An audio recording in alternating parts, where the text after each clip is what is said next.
이 시간 함께 은혜 나누실 하나님의 말씀은 요엘서 2장 29절부터 32절 말씀입니다. 요엘서 2장 25절부터 32절까지의 말씀입니다. 요엘서 2장 25절부터 32절까지 말씀, 우리 다같이 한 목소리로 요엘서 2장 25절부터 32절까지 말씀을 합독하겠습니다. 내가 전에 너희에게 보낸 큰 군대 곧 메뚜기와 느치와 충과 한중이가 먹은 횟수대로 너희에게 갚아주리니 너희는 먹되 풍족히 먹고 너희에게 놀라운 일을 행하신 너희 하나님 야훼의 이름을 찬송할지라. 내 백성이 영원히 수치를 당하지 아니하리로다. 그런즉 내가 이스라엘 가운데 있어 너희 하나님 야훼가 되고 다른 이가 없는 줄을 너희가 알 것이라. 내 백성이 너희의 수치를 당하지 아니하리로다.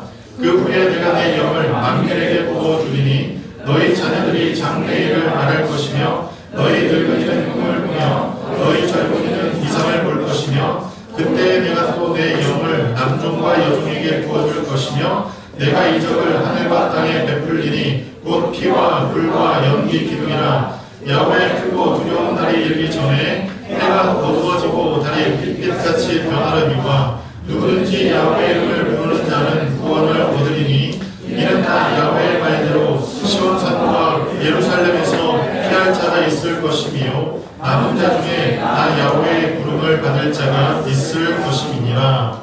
아멘. 우리 자리에 앉으시면서 하나님께서 당신을 축복하십니다. 서로 인사하며 앉겠습니다. 할렐루야. 하나님께서 이 시간 우리와 함께 하십니다. 하나님의 성령께서 날마다 우리와 함께 하셔서 하나님의 놀라운 일들, 하나님의 놀라운 축복의 일들을 우리 안에 이루실 줄 믿습니다. 우리 그 사실을 믿으시면 다 같이 한번 아멘 하겠습니다. 오늘 우리는 우리가 함께 읽은 이 말씀 요엘서를 통해서 꿈과 환상을 품은 사람이라는 제목으로 함께 은혜를 나누도록 하겠습니다. 먼저 요절 말씀을 우리 다 같이 함께 읽어보는 시간 갖겠습니다. 요절의 말씀입니다. 시작.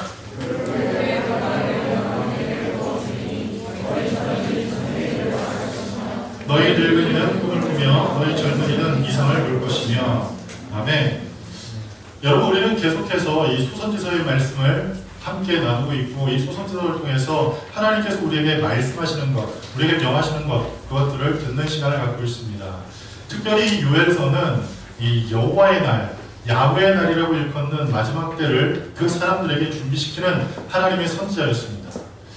야훼의 날이라는 이 중요한 이 단어 가운데는 몇 가지 중요한 개념들이 있는데 그것은 무엇이냐 하면 이 야훼의 날이 요엘이 살고 있던 그 시대에 임하는 날이기도 했고 그리고 마지막 때에 이루어질 인류의 마지막 때에 이루어질 그 날이 야훼의 날이라고 성경은 말씀하고 있습니다. 따라서 이 야훼의 날이라고 이야기하는 이것을 우리가 이해할 때는 요엘이 살던 그때 이루어질 일이기도 하지만 언제 이루어질 일? 인류의 마지막 때 이루어질 일이라고 생각하면 이 말씀을 이해하기가 좀 더 쉬울 것 같습니다. 그래서 오늘 우리가 읽은 이 요절의 말씀, 요엘서 2장 28절의 말씀을 보면 내가 마지막 때라고 얘기를 합니다. 마지막 때. 그 마지막 때는 언제이냐? 이스라엘 백성들이 그 모든 고난과 그 모든 어려움 가운데서 이스라엘로 다시금 회복되어지는 그때를 의미할 수도 있겠지만 인류의 마지막 때에 이 악이 가장 강력하게 역사하는 이 인류의 마지막 때에 하나님께서 하나님의 사람들에게 부어주실 일, 하나님의 자녀들에게 행하실 일, 그것을 우리에게 명하시는 것입니다. 그것은 무엇입니까? 곧 내 영을 모든 사람에게 부어줄 것이라는 사실입니다. 특별히 이 요엘이라는 사람은 그 이름의 뜻을 보면 야훼는 하나님이시다라는 그런 뜻을 갖고 있습니다. 야훼는 하나님이다라는 그 뜻을 갖고 있는데 그 의미인즉슨 어떤 것입니까? 이스라엘이 하나님 앞에 선택받은 백성으로서 하나님과 언약을 맺습니다. 그 언약이 무엇이었습니까? 나는 너의 하나님이 될 것이고 너희는 나의 백성이 될 것이라는 그 하나님께서 이스라엘 백성과 맺으신 언약입니다. 그런데 그렇게 언약을 맺은 이스라엘 백성들이 하나님만을 섬기는 것이 아니라 주변 나라에 있는 이방의 신들을 섬기기 시작합니다. 바알의 신, 아세라 신, 몰렉 등등 여러 가지 신들을 섬기게 됩니다. 그런 신들을 섬기게 될 때에 왜 이스라엘 백성들이 그 신을 섬기게 됐냐면 주변 여러 나라를 보니까 강성해졌고 그리고 주변 나라를 보니까 풍성하더라는 것이에요.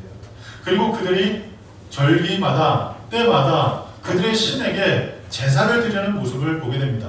그 모습을 유심히 보다가 이스라엘 백성들이 자기들이 섬기던 자기들과 거룩한 언약을 맺으신 하나님과의 언약을 깨뜨리고 그 언약을 파기하고 이방의 신들을 섬기게 되어집니다. 그 이방의 신들을 섬기며 무엇이라고 얘기합니까? 바알이 우리 하나님이다. 아세라가 우리 하나님이다. 몰렉이 우리 하나님이다. 그렇게 이야기할 때에 이 요엘 선지자가 그 이스라엘 백성들을 향해서 이렇게 얘기를 합니다. 그들이 너희의 하나님이 아니라 오직 야훼만, 오직 여호와만 우리의 하나님이시다 라고 선포하고 있는 것입니다. 사랑하는 성도 여러분, 우리가 이 세상을 살아가면서 내가 마음 가운데 그리고 입술로 그리고 삶을 통해서 오직 야훼 하나님만 섬기며 산다라고 생각하고 고백하고 그렇게 살고 있다라고 생각하는 그 순간에도 우리는 방심해서는 안 됩니다. 한순간도 방심해서는 안 됩니다. 어느 순간에 우리가 때론 바알을 섬길 수가 있고 어느 순간대로 우리가 아세라를 섬길 수 있기 때문입니다. 그러한 그 삶의 순간순간마다 오직 하나님만, 오직 야훼 하나님만 나의 하나님이심을 늘 고백하며 살 수 있도록 우리의 신앙을, 우리의 삶을 늘 깨어있도록 만드는 일이 중요할 것입니다. 그와 같이 깨어있는 신앙, 깨어서 오직 야훼만, 오직 여호와만 우리 하나님을 하나님이라고 고백하며 살아갈 수 있는 방법을 오늘 이 요엘이 우리에게 가르쳐주고 있습니다. 그것이 무엇이냐면 바로 무엇이겠어요? 요엘서를 읽어보면 지난주 여러분들 요엘서 읽어봤죠? 요엘서 읽어보셨죠? 너무나 편안한 마음으로 요엘서를 읽으신 것은 요엘서는 3장밖에 되지 않아요. 그런데 그 3장에 있는 그 말씀 가운데서 금식에 대한 이야기가 3번 나옵니다. 물론 더 나오겠지만 금식에 대한 이야기가 몇 번에 걸쳐서 반복되어 나옵니다.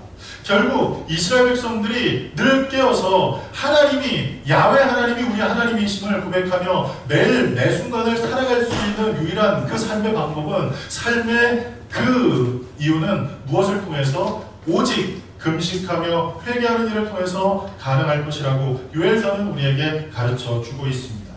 자, 요엘서의 내용을 정리해보면 이렇습니다. 먼저 이스라엘 백성을 향해서 회개를 촉구합니다. 왜 회개를 촉구하냐면 사상 유례 없는 재난이 이스라엘 백성들에게 다가왔습니다. 그것은 무엇인가 하면 메뚜기가 농작물들을 다 갉아먹은 것이에요. 그것뿐만이 아니라 이스라엘 백성 모든 그 땅에 젖과 꿀이 흐르는 그 땅에 흉년이 들게 되었습니다. 흉년 들었지요. 그리고 곡식은 다 메뚜기가 먹어버렸지요. 그러한 그 재난의 상황 가운데서 황망한 그때 이스라엘 백성들이 원망하기 시작하고 불평하기 시작합니다. 그때 그들을 향해서 이렇게 외칩니다. 너희가 그것을 인하여 불평하고 그것을 인하여 불편해하지 말고 오히려 하나님 앞에 나와서 회개할 것을 촉구합니다. 회개할 것을 촉구하는 그 내용이 무엇입니까? 금식하며 회개하라는 것입니다. 그리고 요엘서 2장 말씀을 통해서 볼 때 너희가 옷을 찢지 말고 마음을 찢으라고 말씀하고 있습니다. 너희 마음을 사로잡아서 강팍하게 하는 것들, 너희 마음을 사로잡아서 마음 가운데 혼란스럽게 만드는 것들, 너희 마음을 사로잡아서 여러 가지로 분주하게 만드는 그 모든 것을 갈기갈기 찢고 오직 우리의 마음을 하나님께로만 향하라고 지금 요엘은 그 백성들을 향해서 외치고 있는 것입니다. 특별히 이 요엘이 사역하던 그때에 하나님의 말씀을 전하던 그때는 여러분에게 나눠드린 그 페이퍼에 있는 것처럼 요아스 왕이 그 나라를 다스리던 때였어요. 이 요아스가 나라를 다스리던 그때에는 참 역설적이게도 나라가 참 강성했던 때였어요. 나라가 참 살기 좋았던 때였어요. 왜냐하면 그 전에 이 요아스라는 왕이 있기 전에 아달랴라는 여인이 있었는데 이 아달랴라는 여인이 어떤 일을 하게 됩니까? 우리가 배웠듯이 아달랴는 누구의 딸? 아합의 딸이잖아요. 그 북이스라엘에 있는 아달랴가 남유다에 와서 결혼을 합니다. 그리고 자기의 남편이 죽자 아달랴가 마음 가운데 독한 마음을 품고 누구의 후손? 다윗의 후손들을 다 죽여버리고 합니다. 그때 하나님께서 남은 자를 세우셨는데 그 남은 자가 누구였느냐? 바로 이 요아스였어요. 하나님께서 선지자 여호야다를 통해서 숙부 여호야다를 통해서 이 요아스를 살려냅니다. 그리고 그가 6년 동안 그 보살핌 아래 있다가 7살 때에 왕으로 등극하게 됩니다. 그리고 요아스가 살아생전 동안 그 여호야다의 가르침을 받아서 요아스는 하나님께 신실한 마음으로 예배를 드리고 그리고 하나님의 말씀 앞에 서도록 하는 종교개혁을 단행하게 됩니다. 그런데 그 종교개혁 가운데서 한 가지 좀 안타까운 일이 있었는데 그것은 무엇이냐면 산당의 제사를 없애지 못했어요. 이스라엘 백성들이 하나님 앞에 제사를 드리기 위해서 어디로 왔어야 돼요? 예루살렘에 와야 되죠. 예루살렘 성전으로 와야 되죠. 그래서 예루살렘 성전에 올 때 어때요? 그 마음이 기뻐하는 마음으로 즐거워하는 마음으로 예루살렘 성전에 와야 하는데 이스라엘 백성들이 그런 불편을 덜기 위해서 산당을 세워버리고 맙니다. 그리고 자기들이 편의를 위해서 산당을 세우게 됩니다. 곳곳에 제사를 드리는 제사처를 세우게 되었습니다. 그것이 산당이었습니다. 그 산당에서 하나님을 섬기는 게 아니라 우상을 섬겼고 우상과 하나님을 겸하여 섬기는 그러한 어려운 일, 그런 이 종교의 혼합이 있었습니다. 그런데 그것을 이 요아스가 없애지 못했어요. 그러다 여호야다가 죽습니다. 그리고 난 후에 이 요아스가 전의 왕들처럼 우상을 섬기기 시작합니다. 폐역한 가운데 서게 됩니다. 그때에 하나님의 선지자 요엘이 회개하고 하나님 앞에 돌아올 것을, 금식하며 마음을 찢고 하나님 앞에 돌아올 것을 촉구하고 있습니다. 그리고 그러한 그 부르짖음 가운데 요엘서 2장 18절 이후부터 하나님께서 이스라엘 백성들에게 구원의 일을 행하실 것을 약속하는 내용, 그것이 바로 요엘서의 이 내용입니다. 자, 그러면 이 요엘서를 통해서 우리가 발견하게 되는 몇 가지 중요한 사실이 있습니다. 그것은 무엇이냐면 첫 번째로 재난에서 회복되는 비결을 발견하게 됩니다. 여러분, 우리가 인생을 살면서 여러 가지 어려운 일을 당하게 돼요. 재난을 당할 수도 있고 공간일을 당할 수도 있고 두려운 일을 당할 수도 있고 마음 가운데 근심과 걱정되는 일을 당할 수가 있고 마음 가운데 굉장히 분기탱천해서 분노가 하늘을 찌를 듯한 그러한 순간을 맞이할 때도 있다는 사실입니다. 그럼 그때에 과연 어떻게 해야 하느냐? 하나님의 자녀들은 어떻게 그 모든 순간을 맞이해야 하며 대면해야 하는가? 오늘 요엘서는 우리에게 이렇게 얘기합니다. 먼저 이 재난 혹은 이 고난이 우리에게 다가오면 몇 가지 그런 변화가 나타납니다. 그 변화가 뭐냐면 첫 번째로 희락이 없어집니다. 요엘서 1장 8절에 보면 이렇게 나오죠.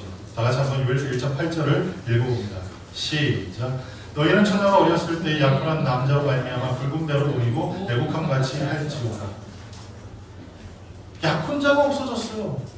약혼자가 사라져버린 거예요. 그런 그 마음의 애통이, 그 마음의 슬픔이 그들에게 있게 되는 것처럼 이 재난이 다가오면 어때요? 약혼자를 잃은 것 같은 그런 마음의 슬픔이 생겨지게 된다는 것입니다. 그리고 두 번째로 경제적인 고난을 당하게 됩니다. 그 경제적인 고난에 대해서 요엘서 1장 10절은 이렇게 얘기를 하죠. 밭에 황무하고 토지가 마르고 곡식이 떨어지고 새 포도주가 말랐고 기름이 다였다, 이렇게 얘기를 합니다. 한마디로 말해서 경제적인 고난이 그들에게 다가옵니다. 뿐만 아니라 12절은 또 얘기를 합니다. 포도나무가 시들었다고 얘기합니다. 무화과나무가 말랐다고 얘기를 합니다. 석류나무와 대추나무와 사과나무와 밭의 모든 나무가 다 시들었다고 얘기를 합니다. 재난이 다가오면 경제적인 어려움을 경험하게 됩니다. 그리고 세 번째로 요엘서 2장 3절은 이렇게 얘기를 합니다.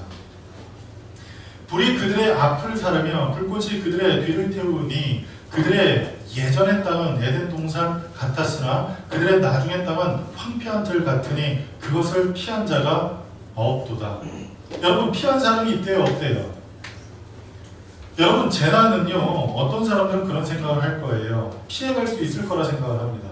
그런데 재난 중에 재난은 무엇이냐면 아무도 피해갈 수 없는 그 재난이 모든 사람에게 임한 재난, 모두에게 임한 재난을 통해서 모두가 다 절망할 수밖에 없는 그 재난을 의미합니다. 한마디로 말해서 그 재난을 통해서 피할 길 없는 그 재난을 통해서 우리가 고난 가운데, 경제적인 어려움 가운데, 그리고 슬픔 가운데 들어가게 될 텐데 그때 왜 그런 일이 우리에게 벌어졌을까? 그것은 우리가 이 선지서들을 통해서 끊임없이 얘기를 듣고 있어요. 예레미야를 통해서, 이사야를 통해서, 에스겔을 통해서, 다니엘을 통해서 끊임없이 얘기를 듣고 있는데 그 이유는 다른 게 없습니다. 다른 곳에서 찾지 않아야 합니다. 그 이유는 오직 우리가 하나님을 버렸기 때문입니다. 예레미야 2장에 있는 말씀처럼 너희가 큰 죄악 두 가지를 범했는데 그 죄악은 무엇이냐면 생명의 근원된 나를 버린 것, 그리고 물을 저장하지 못할 웅덩이를 열심히 파고 있는 것, 그것이 죄악이라고 말씀하고 있습니다. 하나님께서 이스라엘 백성들을 향해서 너희가 범하는 죄악은 두 가지인데 그 두 가지가 무엇이냐? 생수의 근원된 나를 버린 것이다 라는 말씀입니다. 그리고 또 한 가지는 생수의 근원된 하나님을 버리고서도 너희 스스로가 생각하기를 우리는 우리의 힘으로 잘 살 수 있어, 우리의 삶으로, 우리의 노력으로 우리의 삶을 되찾아낼 수 있어 라는 착각을 하게 됩니다. 그리고 그런 교만한 생각 가운데 웅덩이를 파기 시작합니다. 그리고 그곳에서 물이 보이게 될 것이라고 착각하며 살게 되는 것입니다. 이것이 이스라엘 백성들이 범한 죄악 두 가지입니다. 그런데 생각해 보십시오. 그 죄악이 이스라엘만 범한 죄악입니까? 오늘 이 세대를 살고 있는 우리도 또한 그와 같은 죄악을 범하고 있다는 사실입니다. 그런 그때에 하나님께서 그들에게 고난을 주시사, 재난을 주시사, 슬픔을, 그리고 경제적인 어려움을, 그리고 피할 길 없는 고난 가운데 절망하게 하셨다는 사실입니다. 그러면 그때 어떻게 해야 되겠습니까? 그럼 그 순간을 맞이할 때 어떻게 해야겠습니까? 요엘서 2장 29절에 이렇게 이야기를 합니다. 그때에 내가 또 내 영을 남종과 여종에게 부어줄 것이며 라고 말씀한 그 말씀처럼 하나님의 영이 우리에게 임하도록 하나님의 영을 통해서 우리 안에 새로운 소망으로 꿈과 환상 가운데서 하나님께서 이루실 그 놀라운 일들을 마음 가운데 볼 수 있도록 어떻게 하라고 촉구합니까? 회개하고 금식하라고 요엘서 2장 11절부터 17절은 계속해서 얘기하고 요청하고 있습니다. 그래서 12절은 이렇게 얘기를 합니다. 요엘서 2장 12절 야훼의 말씀에 너희는 이제라도 금식하고 울며 애통하고 마음을 다하여 내게로 돌아오라 하셨다. 회개해서 금식하고 회개하여 나에게 돌아오라라고 이스라엘 백성들을 향해서 말씀하고 있습니다. 여러분, 우리가 한번 생각해 볼 내용이 있는데 그것은 뭐냐면 금식이에요. 금식. 여러분들 1년을 보내면서 혹시 금식하는 분 계십니까? 1년 동안 생활하시면서 금식하는 분 계세요? 이스라엘 사람들은 절기마다 그리고 철철마다 관습에 따라서 금식을 합니다. 혹시 이 자리에 계신 분들 가운데서 금식 해보신 분 계세요? 금식 해보셨죠? 어때요? 금식할 때 어때요? 힘들죠? 죽을 것 같죠? 그리고 금식할 때는 이상하게도 먹을 것이 더 많이 생기고 그리고 먹어야 할 자리가 굉장히 많이 생기는 것을 경험하게 됩니다. 그리고 부모님들이 아침마다 소리를 칩니다. 일어나서 밥 좀 먹어! 그래도 밥을 안 먹는데 밥 먹는 것보다 뭐가 좋다고? 잠자는 게 더 좋다고 생각했던 그 사람들이 금식을 할 때가 되면 어때요? 먹기 싫었던 아침도 그렇게 먹고 싶고 그 아침에 그렇게 배가 고픈 것을 경험할 때 그때가 언제냐? 금식할 때예요. 여러분 이와 같이 금식 기도에 대해서 한번 생각해 보려고 하는데 금식 기도를 왜 합니까? 여러분 금식 기도 왜 합니까? 금식은 한마디로 말해서 음식을 금하는 거예요. 음식을 금하면서 하나님 앞에 기도하는 것, 그것이 금식 기도인데 금식 기도 왜 합니까? 우리가 잘못 알고 있는 것 중에 하나가 있는데 그것이 뭐냐? 금식 기도는 최후의 보루라고 생각하는 사람들이 있어요. 하나님 앞에 기도했는데도 문제가 해결 안 돼요. 그러면 작정 기도를 합니다. 10일 혹은 21일 혹은 40일 혹은 100일 이렇게 작정 기도를 합니다.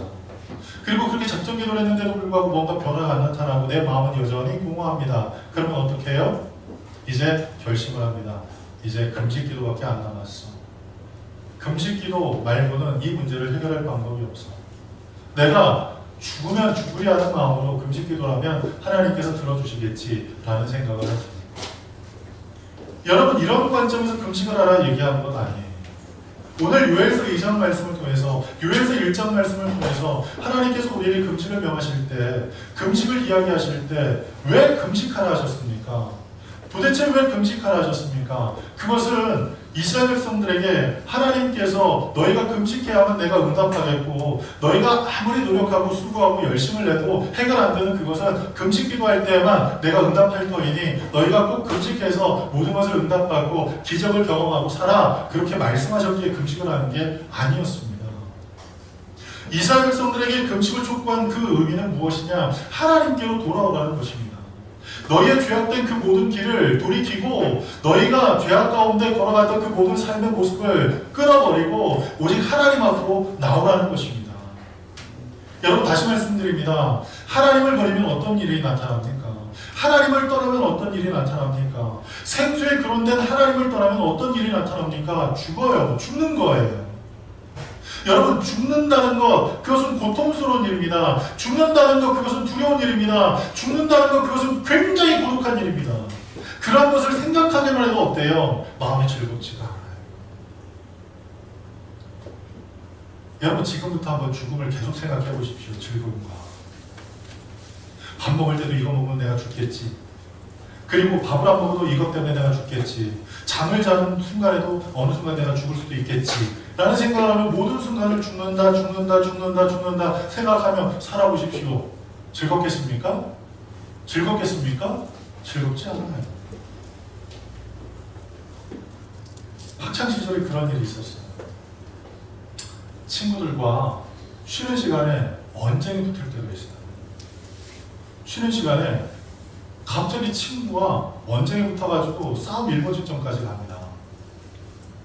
그때 우리 반에서 제일 잘 나가는 친구가 그런 얘기를 합니다. 너 수업 끝나면 죽어. 딱 이러고 수업이 시작됐어요. 그럼 어때요? 여러분들 그런 경우 한 번도 없죠? 그런 경우 한 번도 없죠? 그런데 그런 경험을 해본 사람은 어때요? 그 수업 45분 동안, 50분 동안, 야, 수업 쉬는 시간 되면 난 죽는다. 우리 학교에서 제일 잘 나가는 애한테 난 이제 죽는다. 그런 생각을 하면 어떻습니까? 그 45분, 그 50분이 무척이나 괴롭고 무척이나 싫은 시간, 도대체 이 위기를 어떻게 모면할 수 있을까? 도망간다고 될까? 피한다고 될까? 그런 생각으로 두렵다는 사실이에요. 하나님을 떠나는 것, 하나님을 버리는 것, 그것은 죽음을 의미하는데 죽음을 의미한 그 순간에 우리로 하여금 돌이키도록 하는 그것이 무엇이냐? 금식하며 회개하는 것이라고 말씀해요. 자, 그러면 이 금식은 왜 해야 하느냐? 밥 안 먹으면 고통스럽잖아요. 밥 안 먹으면 힘이 없잖아요. 밥 안 먹으면 즐겁지 않잖아요. 그럼 그 경험을 금식을 통해서 너희가 경험하라는 거예요. 너희가 이미 죽었는데 그 죽음의 자리에서 일어날 수 있는 방법은 너희가 죽음의 고통을 겪고 죽음의 고통을 겪으면서도 결단하는 믿음 가운데 내게 돌아올 때에만 너희가 살 수 있다는 것, 그것을 알려주시기 위해서 하나님께서 백성들을 향해 금식하라고 말씀하신 거예요.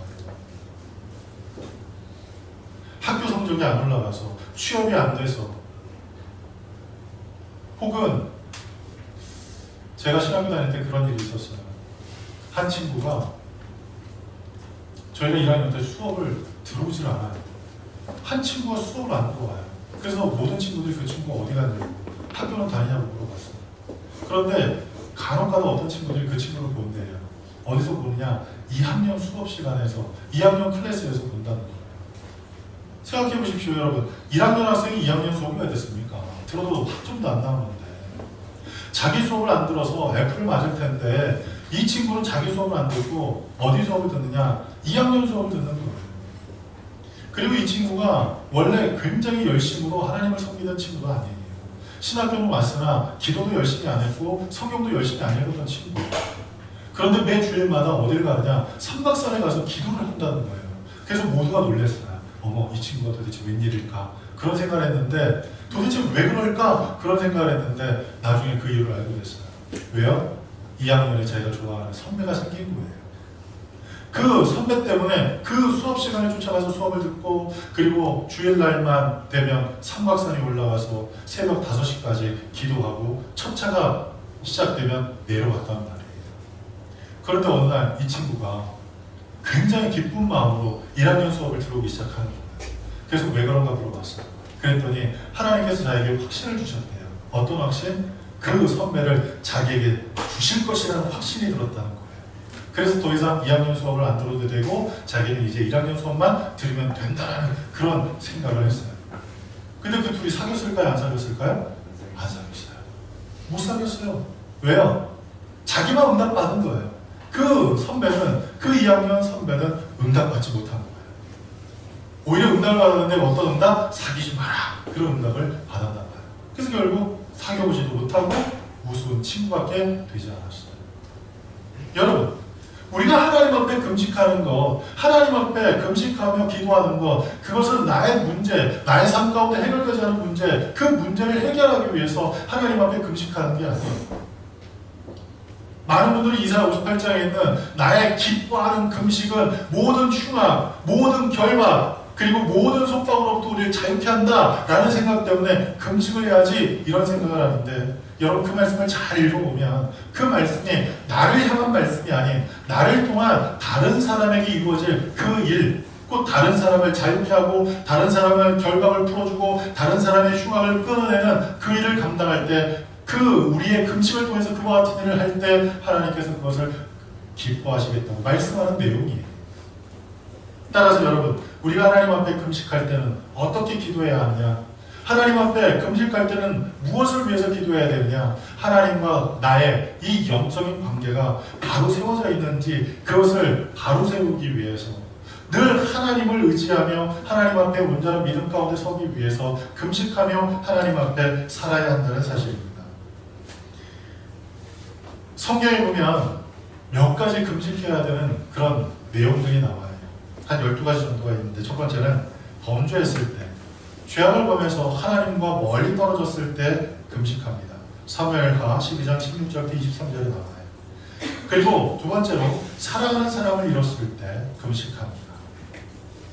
그리고 다니엘서 9장 3절에 있는 말씀을 보면 신령한 비밀을 알기 위해서, 하나님께서 틀림없이 나에게 무엇인가를 말씀하시는 것 같은데 그것이 무엇인지를 알지 못할 때 답답하잖아요. 궁금하잖아요. 그럼 금식하는 거예요. 그리고 네 번째로 민족 구원을 위해서 에스더가 4장 16절에 목숨을 걸고 금식하며 기도했던 것처럼 민족을 위해서 기도할 때 금식을 합니다. 그리고 요엘서 1장 14절에 있는 말씀, 국가의 경제적인 위기 가운데서 또 금식을 하죠. 그리고 누가복음 18장 2절에 보면 관습적으로 그리고 경건을 위해서 금식을 합니다. 그리고 마태복음 4장 2절, 예수님께서 40일 동안 금식하고 난 후에 어떻게 하셨어요? 사역을 시작하셨죠.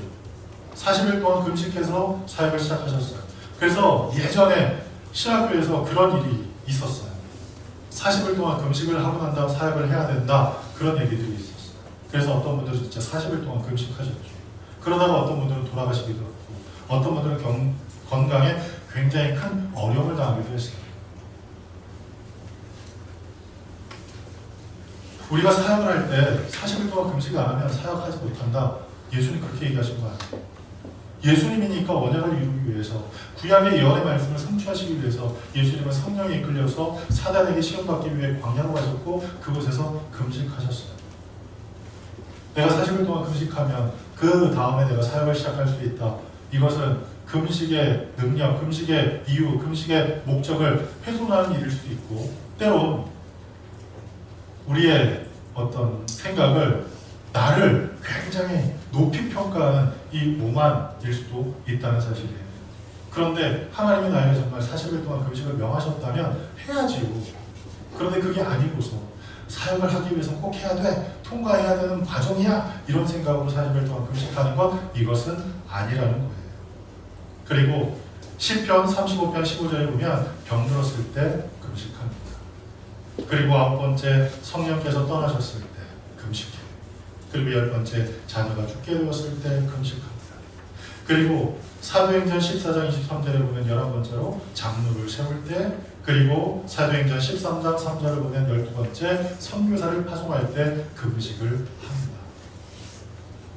그러면 이 금식을 할 때 우리가 어떻게 해야 합니까?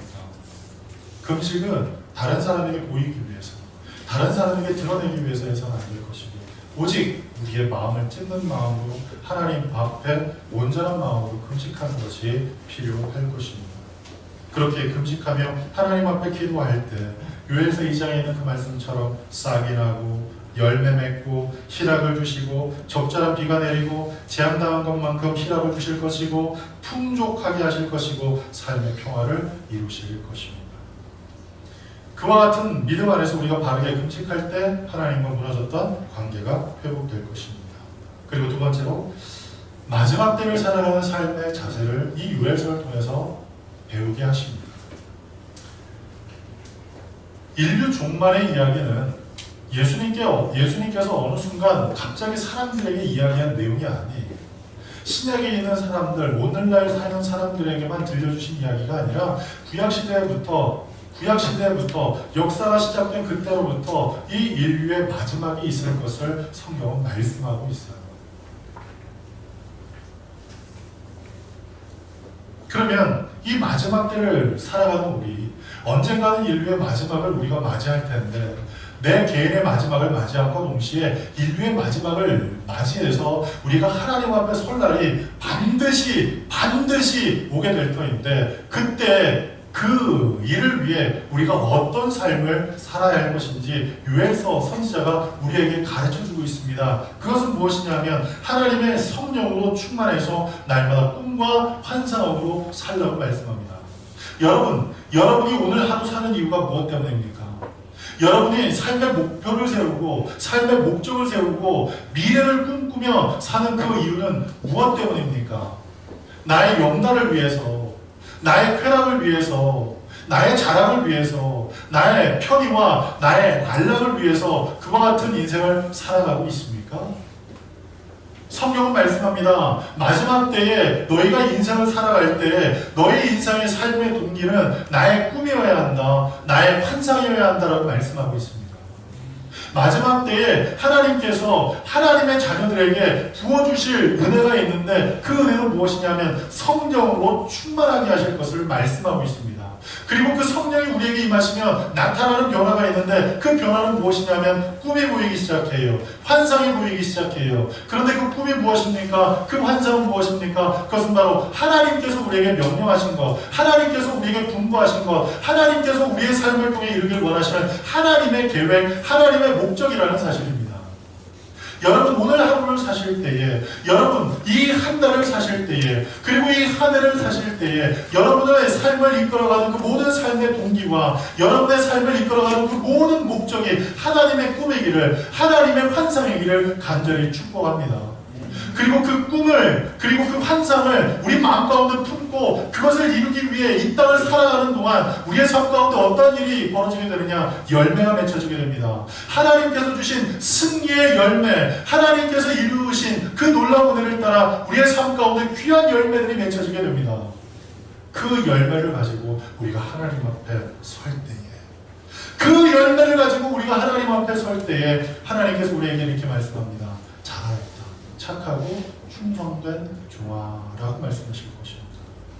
여러분 그 사실을 기대하면서 이 하나님의 성령이 우리의 심령 가운데 충만하도록 늘 성령 충만을 구할 뿐만 아니라 하나님의 성령이 우리 안에, 우리의 심령 가운데 충만히 임한 일을 통해서 이 하루를 살아가는 동안 여러분 쾌락을 위해서, 나의 어떤 명예를 위해서, 나의 자랑을 위해서, 나의 유익을 위해서가 아닌 하나님께서 주신 꿈, 지금도 내 안에서 말씀하고 있는 그 하나님의 그 선하신 목적과 하나님의 선하신 계획, 지금도 내 귓가에 들리는 그 하나님의 말씀, 그것을 이루며 살기 위한 것, 그것이 저와 여러분의 삶의 동기가 되길 간절히 축복합니다.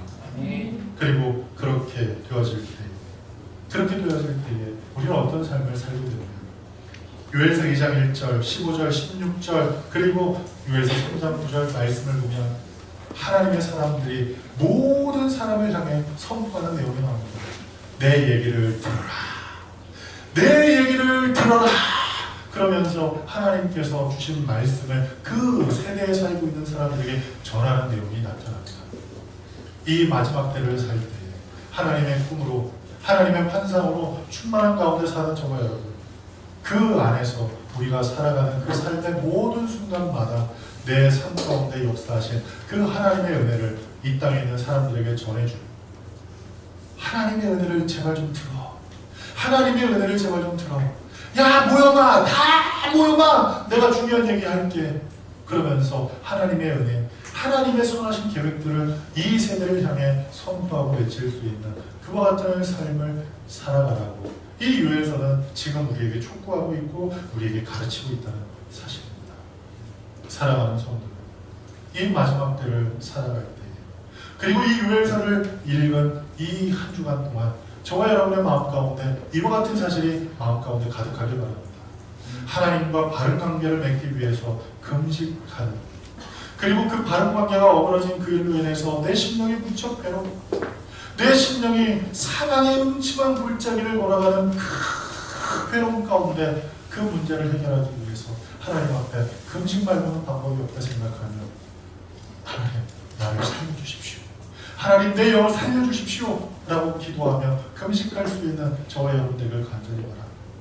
그리고 그 안에서 하나님께서 우리에게 명하신 것, 언젠가 하나님 앞에 서게 될 그 날, 야훼의 날이 우리에게 임할 터인데 그때에는 무엇을 위해서?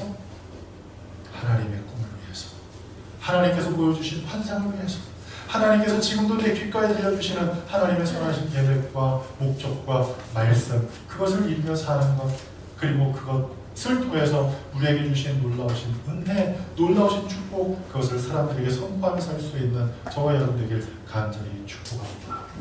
기도하겠습니다.